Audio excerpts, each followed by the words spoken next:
Hello, you wonderful people, and welcome to another episode of Not Too Comic Book. This being a show where I talk about TV shows that are adaptations of comic books. For today's episode, I'm going to talk about the latest episode of Agents of S.H.I.E.L.D. A lot of really interesting things went down in this episode, so let's break it down. First and foremost, I like the way this episode was structured. Like, obviously, the whole black and white aesthetic, obviously, supposed to kind of going after that very, noir feel to it and everything.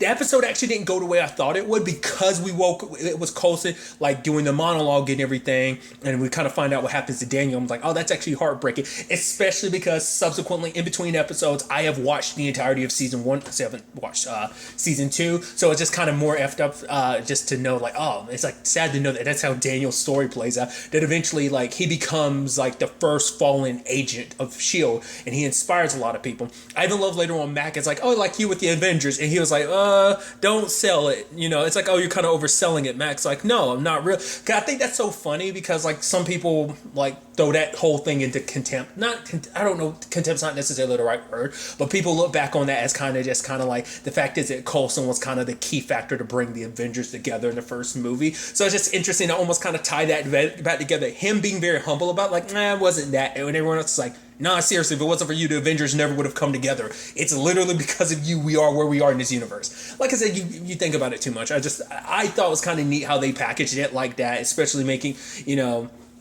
I think you can almost look at two sides of a fan base kind of almost saying that, because some people are just like, oh yeah, the craziness that is, just like Coulson. It's a tangent.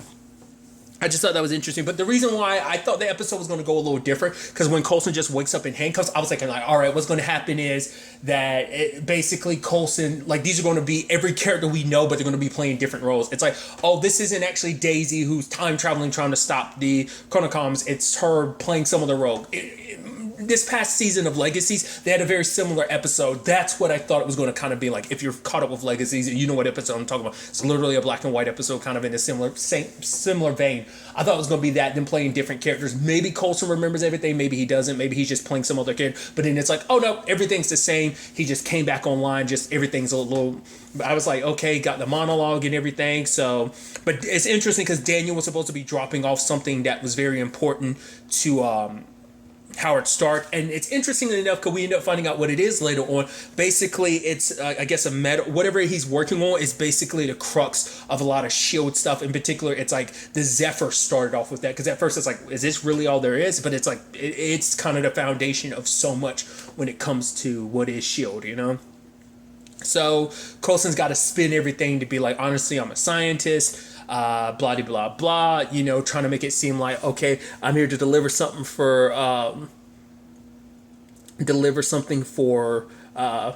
Harold, Howard Stark. So it's a situation of luckily he's obviously the S.H.I.E.L.D. nerd that he is to know all that he knows, so he's able to manipulate the situation. So it's like, all right, I need to call up the team, but I can't necessarily do that, using a payphone. So doing a regular rotary phone, how do I do this? So he calls up Enoch. It's like, hey, he's like, yeah, it's been 20 some years, and it's like, yeah, Enoch don't really have time to talk, because he was like, oh yeah, you guys are coming to pick me up and everything, right? It's like, no. He's like, oh, you want me to get in contact with the team? He's like, no, I could do that. I have been working, a lot. Can happen. I've done a lot, in that past 24 years. Yeah, I get it. Could you patch me in? So Enoch patches him in. He kind of goes back to bartending and having to listen to the dude. I love that literally the entire episode, he's listening to that one dude complain the entire episode.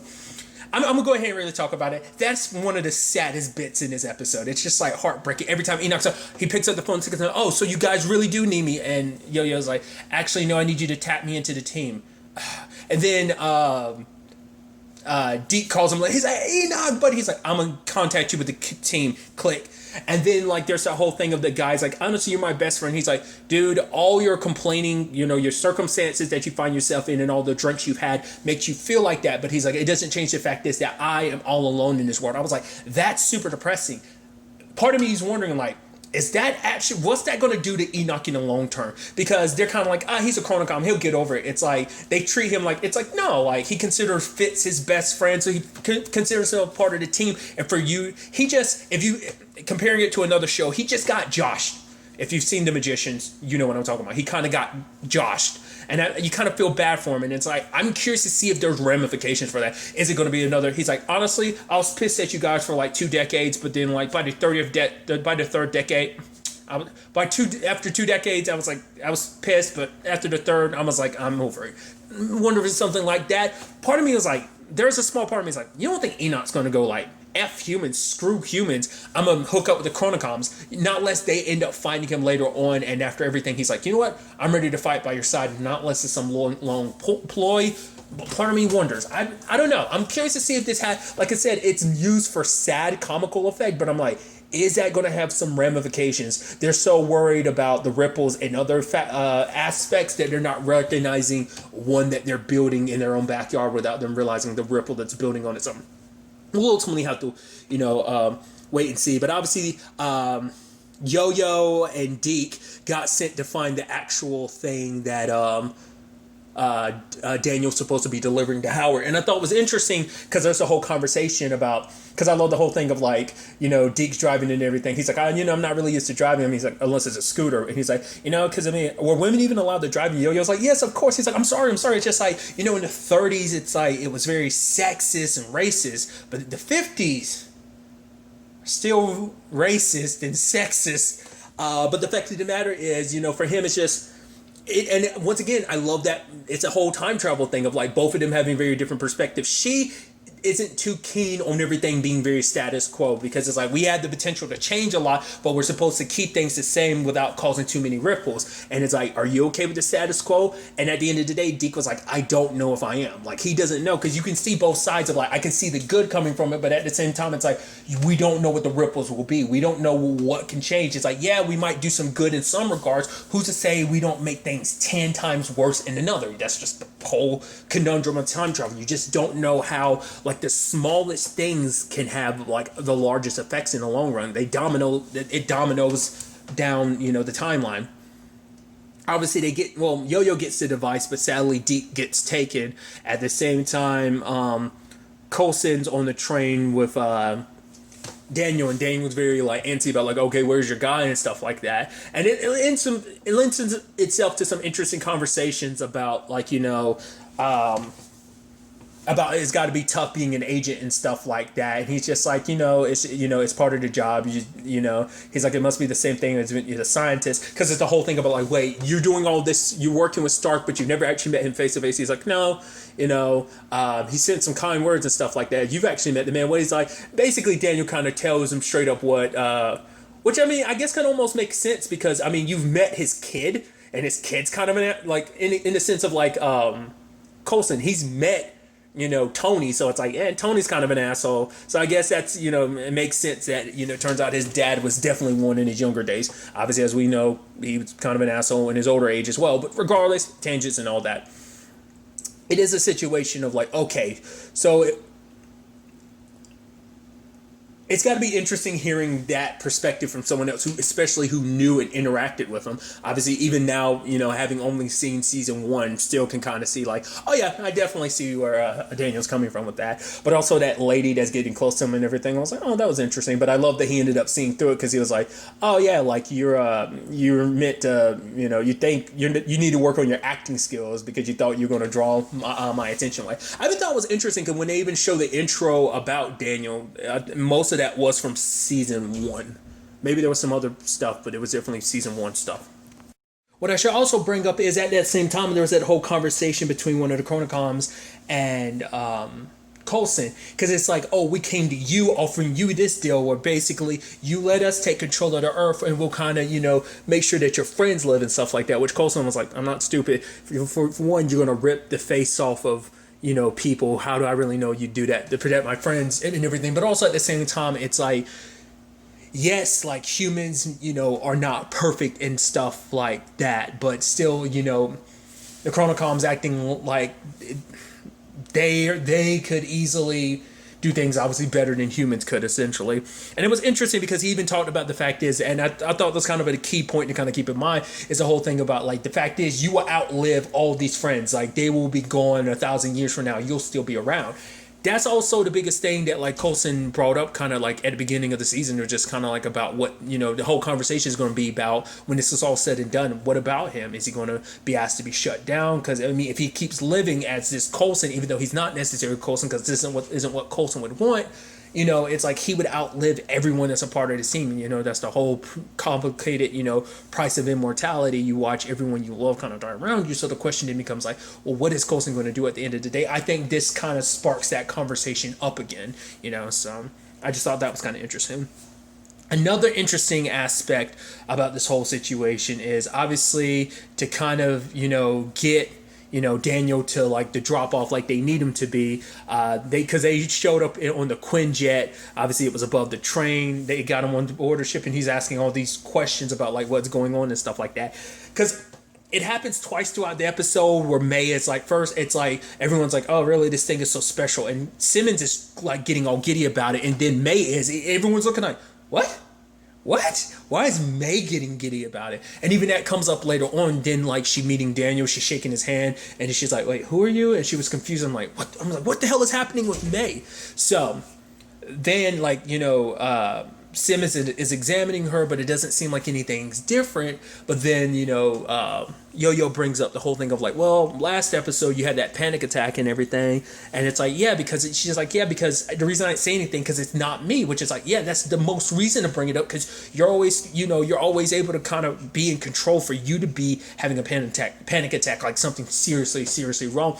And then they slowly unveil it of just like, normally at one moment she'll not feel anything, and then all of a sudden she's like, because like the dimension she was in last season, it's like it's a dimension where you feel nothing, and now it's like all her emotions are out of whack. And then Yo-Yo slowly pieced it together to be like, wait, you know, and it's like, oh, now you're, you know, worried and all this stuff. That's because Simmons is touching you. Remove Simmons' hand.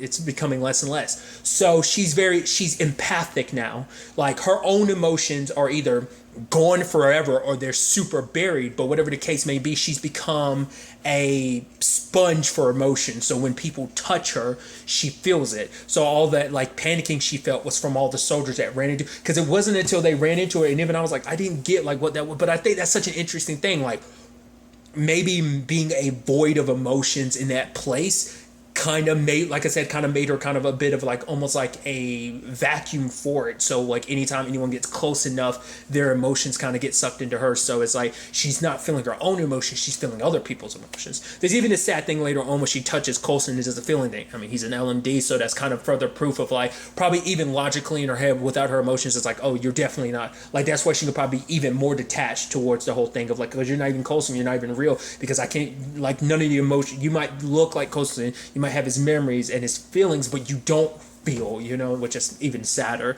which I'm sure is even more a slap in the face of like, oh yeah, you're not real. It's almost like someone pointing in your face, you're not real. That's me overthinking it, but still.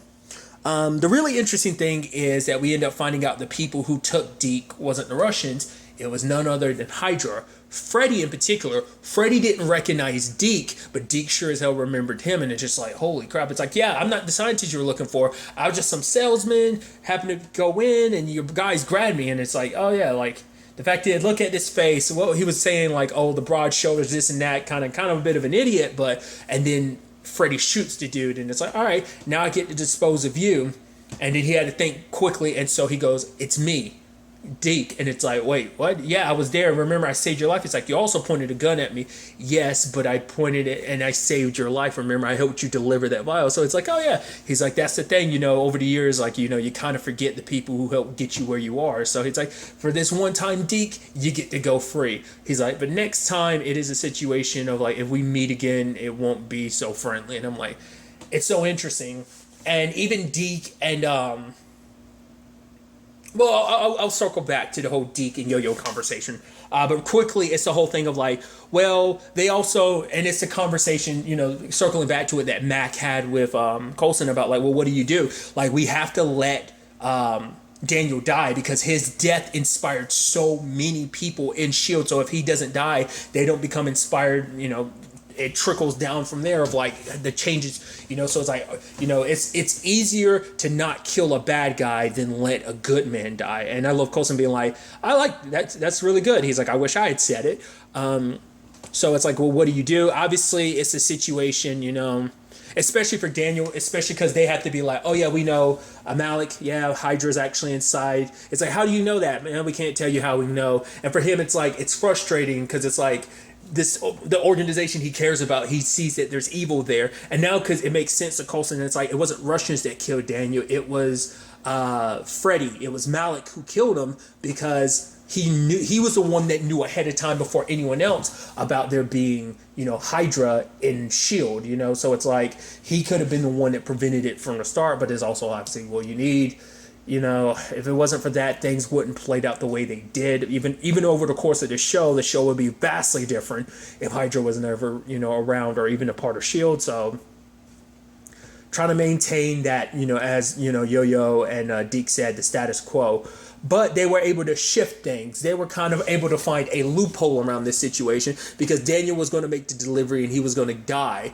But Coulson and them were able to get to him in time. Coulson switched places with him, and it's like, luckily being an LMD, take 2 shots like it's nothing, and hold him up. And being underwater, like floating in the pool, pretending like I'm dead, super easy. So they were able to fool Freddy into believing Daniel's dead. Now everyone thinks he's dead, but he's actually on the Zephyr. So they actually took him out of his time. But it's like, you have to stay dead because the rest of the world, you're dead, but your death inspired so many. So we had to keep that moment in time right. But then it begs the question, so does that mean the real Daniel has never been dead, that he's actually kicking it somewhere present day? Maybe, because that's the only place you can leave him, like, in the grand scheme of things. You have to, like, now that he's quote unquote dead, it's like he has to stay that way. So it's like he's got to be kicking it somewhere in present day. I guess he's kind of getting his new start on life to a certain extent. So obviously, kind of, it's interesting too, because now that's also going to bring Deke and make Deke and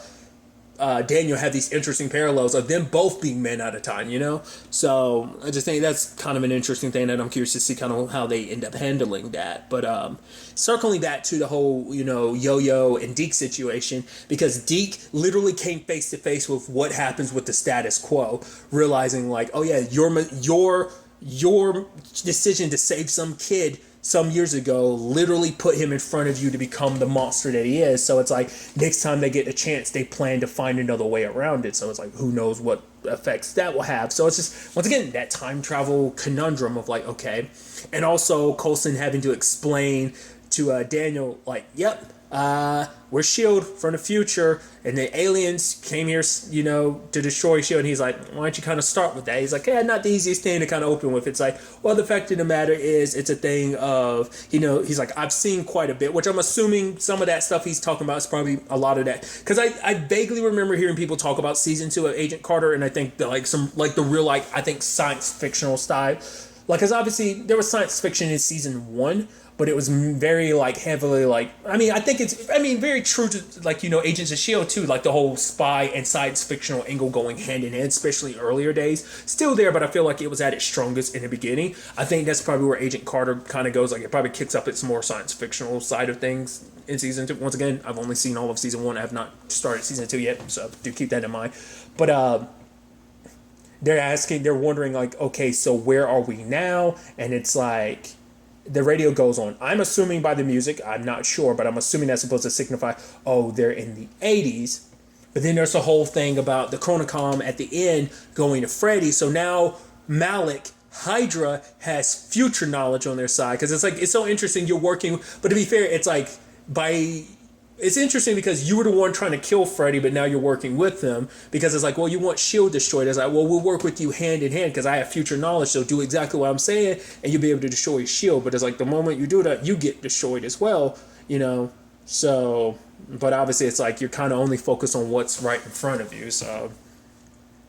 Which the fact that they set that up makes me think there's going to be another confrontation between Deke and Freddy, at least one more time. It's probably going to be a much older Freddy, and be like, oh, hey, Deke, it's like, what did I say the next time we meet? So, Plus, once again, still got to figure out, well, we now understand the whole May situation. Now the question is it reversible? Can we do something about it? The whole Deacon Yo-Yo thing about trying to change things. Will they be able to for the better? Truth be told is you also got to consider this is now kind of its own continuity. Last season was a season where it's just kind of like, we're kind of doing our own thing. We're moving away from the MCU's continuity, which we've been a part of for so long. It's like, we're kind of doing our own thing. So they had the freedom to do that without having to worry about like, oh, is this like in continuity with Endgame and stuff like that? It's like, no, we get to do our own thing. Who cares? I think if you really want to, you can stretch it and rework it to be like, totally fits within the continuity. I'm sure you could find some way. You probably have to fudge some stuff and retcon some stuff to make it happen. But regardless, just within the confines of this continuity, they could change things for the better. It'd be interesting to see what they would change. But also, like I said, what was this Daniel situation look like? Is he going to be kicking it with them for the rest of the season? I mean, the sad thing is, time might actually catch up with him, where it's like, oh, you were supposed to die. And it's like, well, time eventually catches up to him, and he actually does die after being on this adventure with them. Like I said, maybe, maybe not. We'll ultimately have to wait to see where all of this ends up taking us going forward into the next episode. But really, that's all I want to talk about. Till the next time we meet, be happy, be safe, live life to the fullest, and enjoy it. Good day and good